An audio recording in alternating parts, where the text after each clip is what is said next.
Fala galerinha Planeta Bio, tudo bem com vocês? Bom, hoje essa aula aqui é uma aula sobre aquela partezinha de código genético, síntese proteica, no tópico que nós chamamos aqui de metabolismo e outras buchas metabólicas, né? Pois é, hoje a gente vai tentar desvendar aí como é que funciona a produção de uma proteína a partir de um gene. Nada mais é do que a própria expressão gênica. Então vem comigo, vamos lá.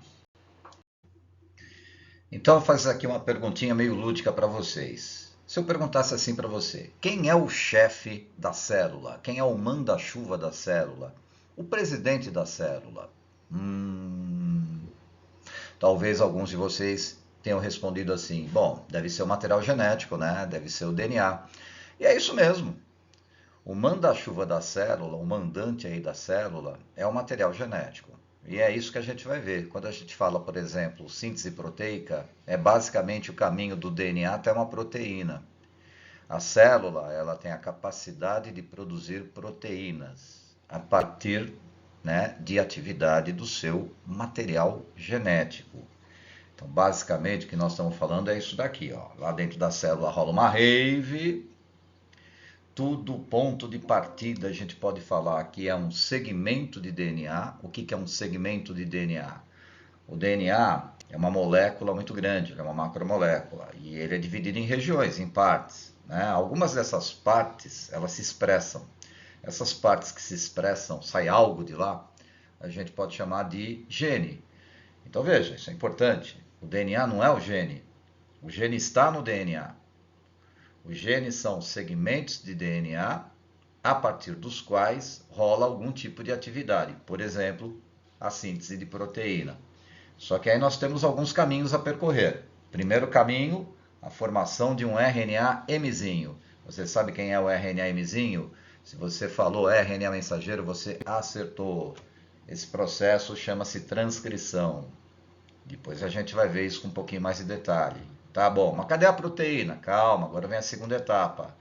Com a ajuda dos ribossomos que ficam no citoplasma e de um outro RNA, o RNA-Tzinho, o RNA transportador, ocorrerá a segunda etapa, a tradução. O código genético ele será traduzido e a partir de códons do RNA mensageiro, depois vocês vão ver isso com um pouquinho mais de detalhe, eu vou produzir uma proteína. Ou seja, tudo isso está acontecendo aonde? Lá dentro da célula. E é claro, essa proteína tem algum valor biológico. Essa proteína pode ser uma enzima. Essa proteína, por exemplo, ela pode ser um anticorpo, né? Ela pode ser um hormônio, ela pode ser uma proteína estrutural. Ou o fato é o seguinte, você vê que a proteína ela foi produzida a partir da atividade do gene. E claro, era legal lembrar também, né, que a proteína também é uma macromolécula e a proteína ela é formada por pedacinhos, por unidades, ou elas aqui chamadas de aminoácidos. Belezinha? Mas vamos aos detalhes agora.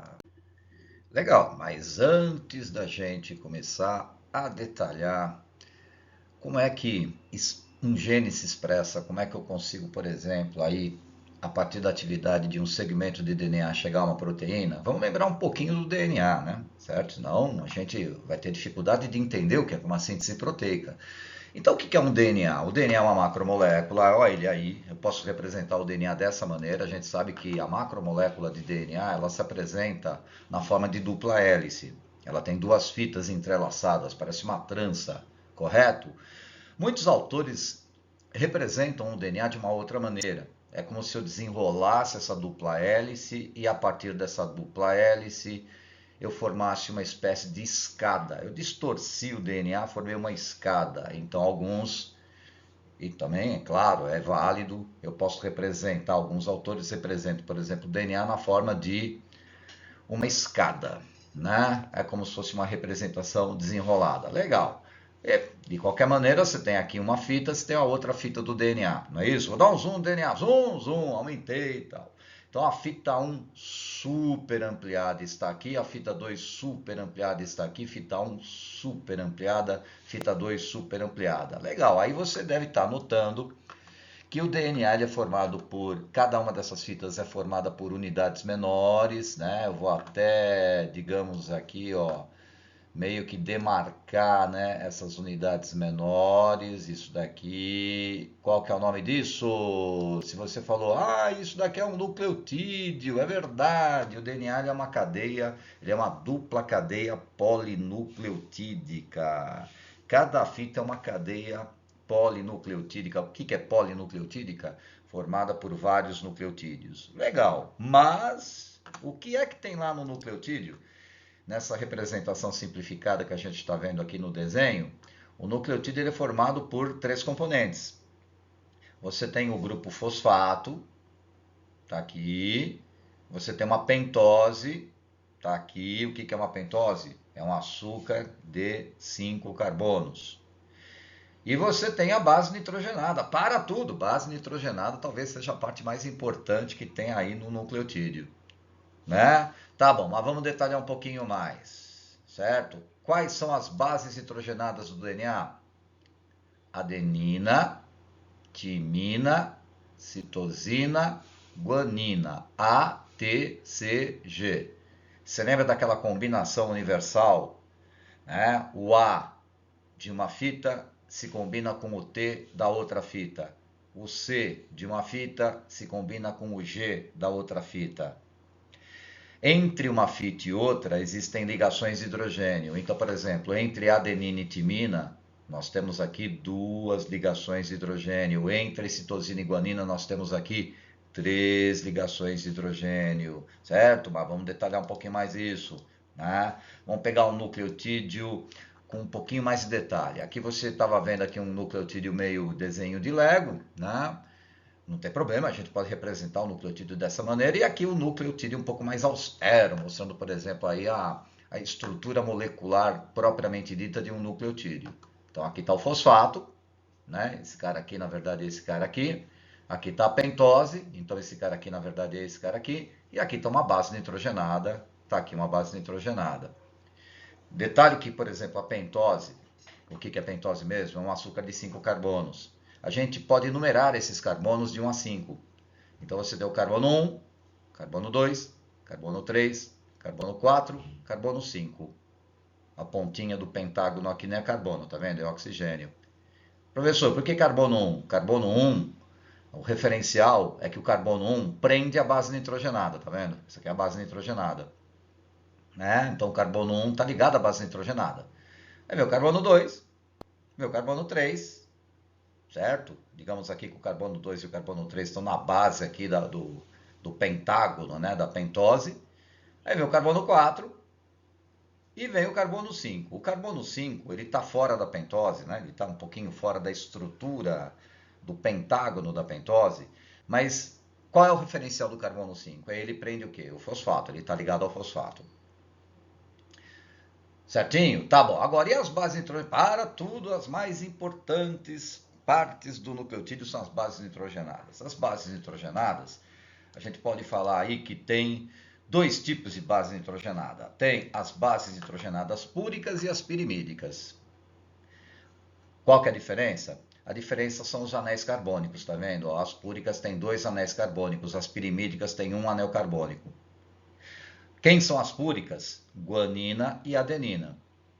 Quem são as pirimídicas? Citosina, timina e uracila. Detalhe importante, uracila não tem no DNA. Uracila a gente encontra lá no RNA, né? Mas a uracila, mesmo estando lá no RNA, ela é uma base pirimídica porque ela tem 1 anel carbônico. No DNA, no caso do DNA, se numa fita eu tenho aqui, lá no nucleotídeo, uma base pirimídica, então obrigatoriamente essa base pirimídica fará ligações de hidrogênio com uma base púrica e vice-versa. Se eu tiver, por exemplo, aqui uma base púrica, ela fará ligações de hidrogênio com uma base pirimídica da outra fita. Então você vê próprio aqui, ó, o A, que é uma base púrica, né? Ele está fazendo, por exemplo, aqui 2 ligações de hidrogênio com o T, que é uma base pirimídica. Ou eu tenho aqui, por exemplo, né, o G, que é uma base púrica lá daquela fita, fazendo aqui 3 ligações com o C, que é uma base pirimídica lá da outra fita. Belezinha? Bom, mas vamos à síntese proteica propriamente dita. Você lembra quais são as etapas? Vamos lá? Primeiro, o DNA formará o RNA mensageiro. Qual que é o nome dessa etapa? Transcrição. Depois, a partir do RNA mensageiro, será formada uma proteína. Você lembra qual que é o nome disso? Tradução. Então, tem duas etapas até chegar uma proteína, transcrição e tradução. Certo? Vamos ver primeiro a transcrição. Então, olha só, vou pegar aí um DNA qualquer. Por exemplo, esse que você está vendo aí na figurinha, né? Então, aqui tem um DNA qualquer. O DNA que eu fiz aqui na forma de escada, deitadinho. Digamos aqui que está aqui a fita de cima, 5 para 3, né?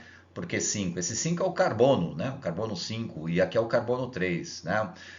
Só dando uma lembradinha, né? O carbono 5 é aquele que está ligado ao fosfato, lembra?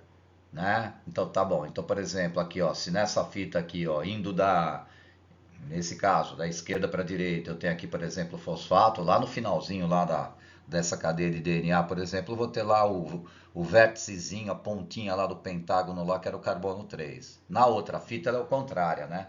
É um antiparalelismo, certo? Então, por exemplo, se eu tenho aqui um DNA aqui que tem um carbono 5 aqui e aqui um carbono 3, na outra fita fica o contrário. Aqui em cima vai ter o carbono 3 e aqui embaixo vai ter o carbono 5. É o que acontece aqui, ó. Tá bom? Legal, então isso é só um referencial. Bom, acontece o seguinte, lembra que eu te falei que, na verdade, a transcrição vai acontecer a partir de um segmento do DNA. E esse segmento do DNA nada mais é que um gene. Mas é a partir de uma das fitas do DNA. Essa fita de DNA ela é chamada de fita molde. Por exemplo, no meu desenho aqui, ó, essa daqui que vai ser a fita molde.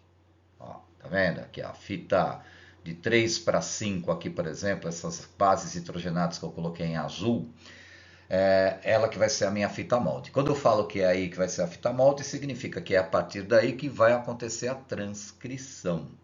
Né? Nos eucariontes, nas células eucariontes, a transcrição acontece em qual parte da célula, em qual região? No núcleo. Nos procariontes, nas bactérias, por exemplo, elas não têm núcleo, né? Então, tanto a transcrição como a tradução acontecem no citoplasma. Nos eucariontes, voltando para o eucarionte, a transcrição acontece lá no núcleo e a tradução acontece lá no citoplasma. Certinho? Então, tá bom. Bom, então, aquele detalhezinho que a gente falou lá para vocês, os carbonos, né? Se eu pegar aqui, por exemplo, aqui, ó, né? Um nucleotídeo, tá aqui, por exemplo, o carbono 5 ligado ao fosfato, e aqui o carbono 3, por exemplo, que é um dos vértices da parte de baixo aqui do pentágono, né? Então, por exemplo, aqui, ó, o carbono 3 aqui, ó, né? Nessa fita de DNA aqui vai ser a minha fita molde. Esse 3 aqui é esse 3 aqui desse carbono. E esse 5 aqui, por exemplo, é aqui que vai estar o fosfato aqui, tá? Muito bem. Para acontecer a transcrição, eu vou precisar da ajuda de uma enzima que no caso, muito famosa, chamada de RNA polimerase.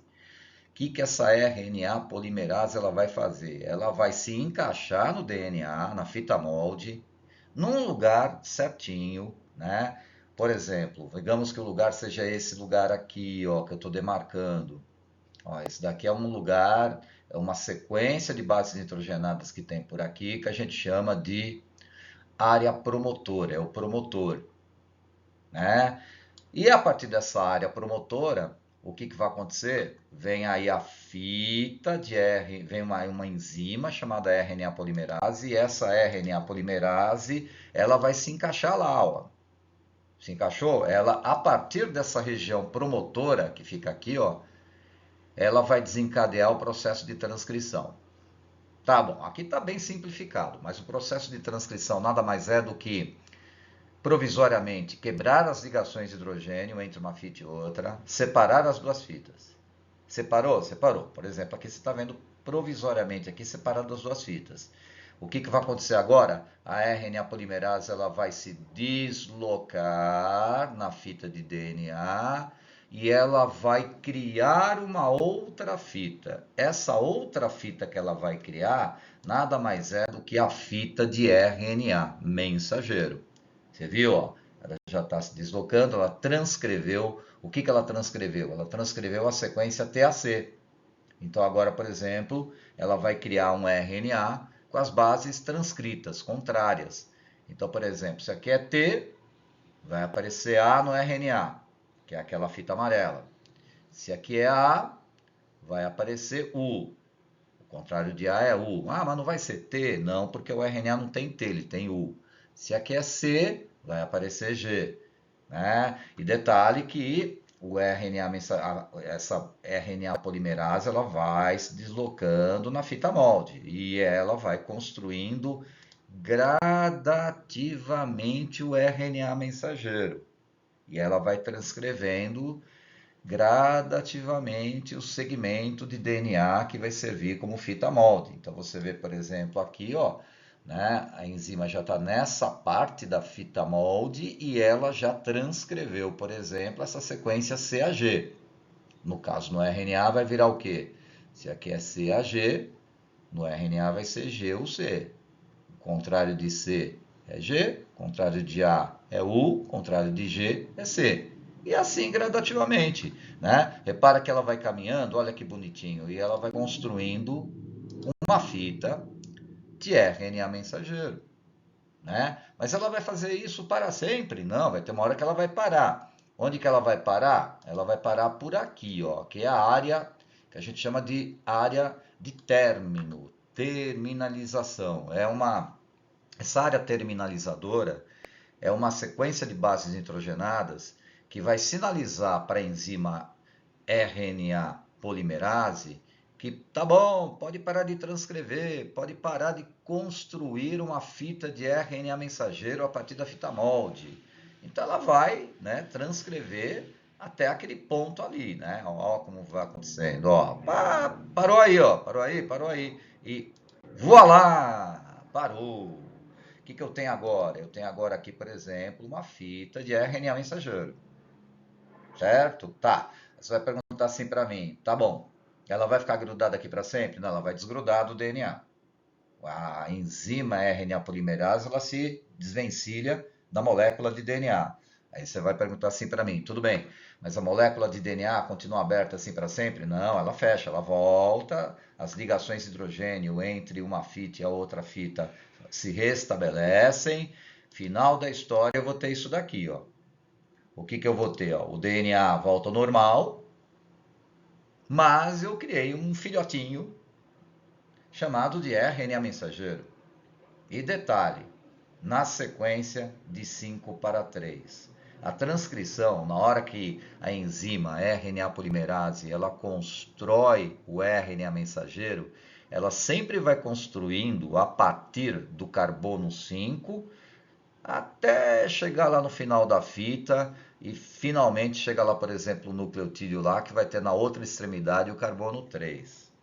Né? Então sempre o RNA mensageiro ele vai ser produzido, né? O início dele ali é o carbono 5, né? O nucleotídeo que tem o carbono 5 e termina lá, por exemplo, com o nucleotídeo que tem o carbono 3. Belezinha? Tá bom, mas aí foi criado esse RNA mensageiro. Se você perguntar assim para mim, tá, mas em que localização da célula aconteceu tudo isso? Depende. Nas células eucariontes, esse processo aconteceu lá no núcleo. O RNA mensageiro nasceu no núcleo, certo? Então tá bom. E lá nos procariontes, nas bactérias? Bom, bactéria, como a gente falou, não tem núcleo. Então isso está acontecendo lá no citoplasma dela. Certo? Acabou? Não. Não chegamos ainda à proteína. Essa foi a primeira parte, a transcrição. Agora que nós vamos ver como é que é produzida uma proteína. Tá bom. Agora, detalhezinho importante. Isso é importante. Eu aqui organizei de uma forma didática de 3 em 3 bases nitrogenadas no RNA mensageiro, tá vendo? Ó, né? Cada 3 bases nitrogenadas do RNA mensageiro tem um nome importante, né? Você sabe qual que é o nome? Se você falou códon, você acertou, é isso mesmo. Cada 3 bases nitrogenadas do RNA mensageiro é um códon. E o que é um códon? É um código. É o código do aminoácido que fará parte da proteína que eu quero produzir. Que, na verdade, quem quer produzir é a célula. Não é verdade? Então, tá bom. Esse RNA mensageiro carregado de códons, ele sai lá nos eucariontes, né, na célula eucarionte. Ela sai lá do núcleo e se desloca para onde? Lá no citoplasma. Tá bom, mas vamos entrar um pouquinho de detalhe nessa história do códon. Tá aí o RNA mensageiro, que a gente criou a partir daquele DNA. E ele carrega os códons. Tá. Tudo bem, mas o que é código genético? Né? Olha, o código genético nada mais é, gente, do que o conjunto de códons possíveis. São 64 códons. Lembra que eu te falei? Um códon, que é uma sequência de 3 bases nitrogenadas e 3 letrinhas, ele codifica um determinado aminoácido. Então, vou dar um exemplo aqui da própria tabelinha. Essa daí é a tabelinha do código genético, né? Então, sempre, por exemplo, o códon, vamos pegar aqui um códon aleatório aqui só como exemplo. Então, por exemplo, o códon UCU, ele é o código do aminoácido serina. O códon UUU, ele é o códon do aminoácido fenilalanina. Né? Aqui mesmo, por exemplo, aqui nesse meu RNA mensageiro, ó, o códon AUG, se a gente procurar lá na tabela, ele é o códon de inicialização, é o códon da metionina, do aminoácido metionina. Na natureza existem 20 aminoácidos, mas nós temos 64 códons. Isso é o código genético. O código genético nada mais é do que o conjunto de códons. Professor, eu tenho que decorar essa tabela? Claro que não, lógico que não. Né? Nos exercícios de vestibular, normalmente, essa tabela é fornecida, correto?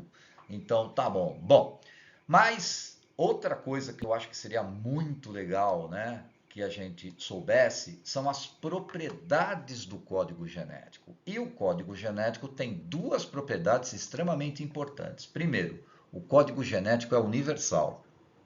O que significa isso? Que ele é igual em todas as espécies. O código genético é o mesmo para todos os seres vivos, para a bactéria, para o protozoário, para o fungo, para a alga, para a planta, para o animal, para a zebra, para o cachorro, para qualquer tipo de espécie. Então, vamos a algumas correções que as pessoas acabam errando. Exemplo, vou te fazer aqui um teatrinho. Vamos supor que tem duas pessoas conversando. Certo? Por exemplo, sei lá, duas meninas, exemplo assim, certo? Ai, amiga, olha que bacana aqui na praia, quanta gente diferente, quanta diversidade. Aí a outra moça chega e pergunta assim: é verdade, né? Olha quanta gente bonita, quanta diversidade. Mas, amiga, eu esqueci das aulas lá de biologia. Por que as pessoas têm tanta diversidade assim, né? Por que as pessoas são tão diferentes assim? Cor de olho diferente, cor de cabelo diferente, né? Cor de pele diferente, alturas diferentes, etc. Por que as pessoas são diferentes? Aí a outra amiga chega e fala assim: ah, é porque as pessoas, amiga, têm códigos genéticos diferentes. Nananina, não, tá errado. As pessoas têm o mesmo código genético. E não só as pessoas. O código genético do João é igual ao do José. O código genético do João é igual ao do cachorro. O código genético do João é igual ao da pulga. O código genético da zebra é igual ao código genético do leão. Ah, então por que todo mundo é diferente? Porque o código genético é o mesmo, mas a sequência de bases nitrogenadas no DNA e no RNA mensageiro são diferentes. Isso cria proteínas diferentes, que cria enzimas diferentes, metabolismos diferentes, etc. Isso resulta lá no produto final, por exemplo, em fenótipos diferentes. Mas o código genético é universal, não é? Outra propriedade super, mega, incrivelmente importante. O código genético é degenerado. Como assim degenerado? Ele é delinquente? Não, não é degenerado assim de delinquente. Degenerado nada mais é do que o seguinte. Veja, ó, um aminoácido, ele pode ser codificado por mais de um códon. Vamos pegar aqui um aminoácido qualquer, vamos pegar aqui a leucina, ó, né? A leucina, ela pode ser codificada por CUU, mas ela pode ser também codificada por CUC, ela pode ser codificada por CUA, ela pode ser codificada por CUG. O CUG sempre vai dar leucina, né? Mas não significa que a leucina sempre vai ser codificada pelo CUG. Ela pode ser codificada, sei lá, pelo CUU. Ah, essa propriedade significa, a gente usa o termo técnico, código genético degenerado. Tudo bem? Bom, agora tá bom. Agora o que a gente vai fazer? A gente vai desencadear o processo de tradução a partir do RNA mensageiro. Lembra lá aquele RNA mensageiro? Eis aqui o nosso glorioso RNA mensageiro, fruto da transcrição, ou seja, ele foi sintetizado a partir da fita molde de DNA. Saiu lá do núcleo, nas células eucariontes, se deslocou para o citoplasma e lá ele vai se encontrar com o ribossomo e com o RNA transportador. No final da história eu vou ter uma proteína. Qual que é o nome de tudo isso? Tradução. Mas vamos lá, o que é traduzir? É traduzir o RNA mensageiro. Aqui tem uma mensagem. Qual mensagem? Produz uma proteína. Mas está escrito em inglês? Não. Está escrito em francês? Não. Está escrito em espanhol? Não. Aqui tem um genetiquês. Está escrito na forma do quê? Está escrito na forma de sequência de bases nitrogenadas. É um código, né? Lembrando que cada 3 letrinhas dessa daqui é o códon de um determinado aminoácido da proteína que eu pretendo produzir, certo? Então tá bom. Só que o RNA mensageiro, para ser traduzido, ele precisa, né, se encontrar com alguns dos componentes que a gente tem no citoplasma. Um deles é o nosso glorioso ribossomo, olha o ribossomo aqui, ó. Então o ribossomo ele vai, se encaixa na fita de RNA mensageiro, né? O ribossomo ele tem duas subunidades, uma maior e uma menor. E lá no ribossomo, repara que nós temos ali duas localizações, dois sítios. Você tem aí, por exemplo, o sítio chamado sítio P. O que é esse sítio P? É o local onde se forma o peptídeo. Ah, mas o que é peptídeo? É uma proteína pequenininha. É aqui nessa região que a proteína será produzida. Certo? Então tá bom. Mas repara que no ribossomo tem um outro sítio também que a gente chama, por exemplo, de sítio A. O que é esse sítio A? Esse sítio A, daqui a pouco vocês vão ver, é o local, né, de chegada dos RNAs T. Quem é o RNA T? RNA transportador. Puxa, mas por que tem esse nome de RNA transportador? O que ele transporta? As peças. As peças para se formar uma proteína. Quais são as peças para se formar uma proteína? O que eu preciso para formar uma proteína? De aminoácidos. Ele tem esse nome porque ele transporta aminoácidos, só que ele tem que se encaixar, né, no sítio A. E, claro, ele tem que se encaixar lá no sítio A, que também está acoplado ao códon do RNA mensageiro. Então vamos desencadear a síntese proteica, né? Bom, o primeiro aminoácido que chega, né, que a gente chama, por exemplo, de aminoácido de códon de inicialização, esse códon aqui, ó, né, o códon geralmente, na maioria das proteínas, né, o primeiro códon a ser traduzido é o códon AUG. Olha aqui o AUG, é o códon do RNA mensageiro, ele é chamado de códon de inicialização, e ele é referente ao aminoácido metionina. A metionina, ela será transportada até aquele local ali, ó, né? Vamos ver como é que acontece isso? Olha aí quem está chegando, gente. Está chegando o RNA transportador. E aí o RNA transportador é esse cidadão aqui, ó. Aí, digamos assim, o RNA transportador tem duas regiões importantes. Primeira região importante, essa região aqui, ó. Que região que é essa daqui? Essa daqui ela é chamada de anticódon. E na outra extremidade do RNA transportador, o que eu vou ter? Eu vou ter a peçazinha, o aminoácido, né, da metionina. E repara que eu sei que aqui vai dar metionina, porque no RNA mensageiro existe o códon da metionina. O primeiro códon aqui é AUG. Se a gente olhar aqui na tabela, ó, aqui é AUG, metionina, certo? Tá, agora aqui é o anticódon do RNA transportador. Ou seja, o que eu estou querendo dizer aqui para vocês é isso, né? Você tem, por exemplo, este cenário. Você tem o RNA transportador, ele traz numa extremidade um aminoácido, o aminoácido referente a esse códon do RNA mensageiro. O RNA mensageiro sempre tem o códon. Tá, mas o que são aquelas letrinhas em vermelho? Essas letrinhas em vermelho, elas não codificam nada, elas não codificam o aminoácido, elas são apenas o anticódon. E o que é o anticódon? O anticódon é a sequência de bases nitrogenadas do RNA transportador que se encaixa no códon do RNA mensageiro. Então, por exemplo, se o códon do RNA mensageiro, o primeiro códon aqui é AUG, então obrigatoriamente o anticódon ele vai ter que ter as bases contrárias. Então, se aqui no códon é A, lá no anticódon vai ser U. Se aqui no códon é U, lá no anticódon vai ser A. Se aqui no códon é G, lá no anticódon vai ser C. Certo? Quer dizer, o anticódon ele só se encaixa no códon. Certo? Tá bom. Tá. E agora? Agora já chegou o primeiro aminoácido. Certo? Agora, o segundo aminoácido, ele será transportado por outro RNA transportador.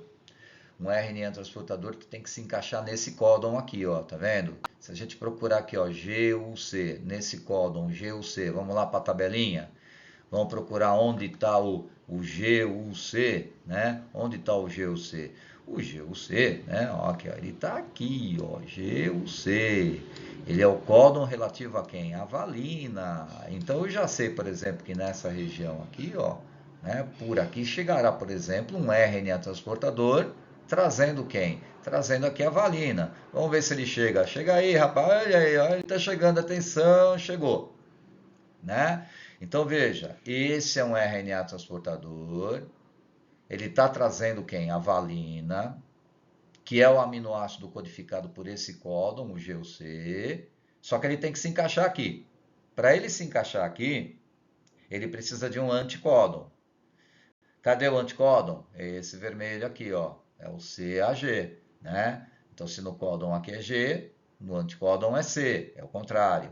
Se aqui no códon é U, lá no anticódon vai ser A. Se aqui no códon é C, lá no anticódon vai ser G. Bom, aí ele vai se encaixar. Atenção, se encaixou, certo? Nesse momento, entre um aminoácido e outro, já se estabelece uma ligação química. Você lembra qual que é a ligação entre um aminoácido e outro? A gente chama essa ligação de ligação peptídica. Um aminoácido já vai ser encaixadinho lá no outro aminoácido. Eu quero montar uma proteína, eu preciso encaixar esses aminoácidos. Não é verdade? Tá bom. Tá, e agora, o que vai acontecer? Vai acontecer o seguinte, ó. O ribossomo, ele vai se deslocar nesse sentido, né? No sentido, por exemplo, sempre da fita, né, carbono 5 linha para o carbono 3 linha. Então ele vai se deslocar. E quando ele se desloca, tadanã, certo? Aquele RNA transportador que tinha trazido a metionina, ele se desprende do RNA mensageiro, olha aqui, olha, ele se desprendeu. Tchau, RNA transportador, tá indo embora. Ele já fez o papel dele. Qual que era o papel dele? O papel dele era trazer o aminoácido. Ele trouxe o aminoácido e vai embora. O aminoácido fica e ele vai embora. Tá. O outro RNA transportador, ele ainda está preso lá no sítio P do ribossomo. Aqui o anticódon dele está preso no códon, né? Lá na outra extremidade tem ali o aminoácido valina, que é o aminoácido referente ao códon GUC. Já com a ligação peptídica, repara que nessa região, ó, está começando a se formar quem? Um peptídeo, uma proteína. Belezinha? Tá bom. Agora, tá vendo aqui, ó? Aqui é o sítio A. Vai chegar um outro RNA transportador. O RNA transportador referente a qual códon? Referente ao códon esse códon, ó, CCC. Vamos procurar lá na tabela quem é o CCC, né? Olha aqui o códon CCC. O códon CCC, ele é referente ao aminoácido prolina. Ó aqui a prolina, ó, tá? Só que para ele se encaixar lá no sítio A, ele tem que ter quem? O anticódon do códon CCC. Né? Quem é o anticódon do códon CCC? O anticódon, esse vermelhinho, tem que ser GGG. Certo? Chegou, encaixou, pronto, encaixou, já se estabelece uma ligação peptídica, né, entre a prolina e a valina, né, entre esse aminoácido aqui, né, a prolina aqui, por exemplo, com o outro aminoácido valina. Certo? O anticódon, por exemplo, vai embora, né? O anticódon que trouxe a valina vai embora, o anticódon, né? O anticódon e o RNA transportador, né? Que trouxeram aqui, por exemplo, a valina, eles vão embora. Fica aqui o RNA transportador, né? Provisoriamente encaixado aqui no sítio P, com a valina. Olha aqui, por exemplo, o peptídeo sendo montado. Vai chegar um outro RNA transportador aqui e assim sucessivamente, né? Bom, o outro RNA transportador que vai chegar aqui, ele vai chegar trazendo qual aminoácido? O aminoácido, né, relativo ao códon GGU. Vamos procurar lá na tabela quem que é o GGU. Olha ele aqui, ó, o GGU. É quem? É a glicina. Então eu já sei que nessa região, né, vai se acoplar neste códon e no sítio A lá do ribossomo um RNA transportador trazendo numa extremidade a nossa gloriosa glicina, o aminoácido glicina. Vamos ver como é que funciona isso daqui, né? Então vai funcionar dessa maneira. Olha ele aí, ó, trouxe a glicina. Certo? E, claro, né, para ele se encaixar lá, ele precisa ter o anticódon referente ao GGU, né? Vamos dar uma apagadinha aqui para você enxergar melhor, certo? Ó aqui o anticódon aqui, ó, né? Se, por exemplo, no códon é GGU, o anticódon tem que ser CCA. Eis aqui o RNA transportador. Vai se estabelecer, né, agora aqui uma ligação peptídica entre a glicina e a prolina. E repara que esse trenzinho que está sendo formado vai ser a nossa gloriosa proteína sintetizada lá no final do processo, o peptídeo sintetizado lá no final do processo. Certo? Tá bom. Agora para tudo, por quê? Porque estamos no nosso ponto final. Basicamente, a gente está no final da produção de proteína, nesse exemplo aqui que a gente deu para vocês, né? Então, repara, por exemplo, aqui, ó, que o ribossomo ele vai se deslocando, né, nesse sentido, de 5 para 3. Está aqui, por exemplo, a proteína sendo formada, relativas a esses códons, né? Se a gente olhar aqui a tabelinha do código genético, A o G é o códon da metionina, G o C era o códon da valina, CCC é o códon da prolina, GGU é o códon da glicina, e atenção, porque chegamos ao UAA. Acontece que esse cara é diferente, ele não é um códon qualquer. Vamos procurar lá na tabelinha quem é o UAA. Olha o UAA aqui, olha, é o códon de parada. O que significa isso? É uma sinalização para o ribossomo, para de traduzir. E para o RNA transportador também, para de traduzir. Né? Ou seja, é o ponto final da frase. Significa que a proteína tem que ser montada até o códon de parada. Ou seja, daqui, dessa sequência de códons, vai sair aquela proteína que a gente está vendo. E esse daqui é o ponto final da frase. Pare de montar a proteína. Né? Basicamente é isso que está acontecendo. Né? Ou seja, proteína montada, certo? Nós temos aí um peptídiozinho montado e significa, portanto, que esta sequência de bases nitrogenadas aqui e, claro, sobretudo, essa sequência de códons, o códons AUG, CUC, CCC, GUG, né? E basicamente aqui esses 4 códons, ó, 1, 2, 3, 4 códons, eles deram origem a esse pequeno peptídeo com 4 aminoácidos. O UA, que é o pontinho final da frase, né? O nosso códon de parada. Certinho? Então tá aí, né, uma representação para vocês aí, um esqueminha bem simplificado de como é que do DNA eu chego até uma proteína, certo ou não, usuário Planeta Bio, dá uma passadinha lá na página Planeta Bio, www.planetabio.com ou www.planetabio.com.br. Procura a lição de citologia, procura na parte de citologia o tópico núcleo, e lá no núcleo a gente tem, por exemplo, essa aula um pouco mais teórica e com as animações, né, muito didáticas. Um grande beijo aí para vocês. Tchau, tchau.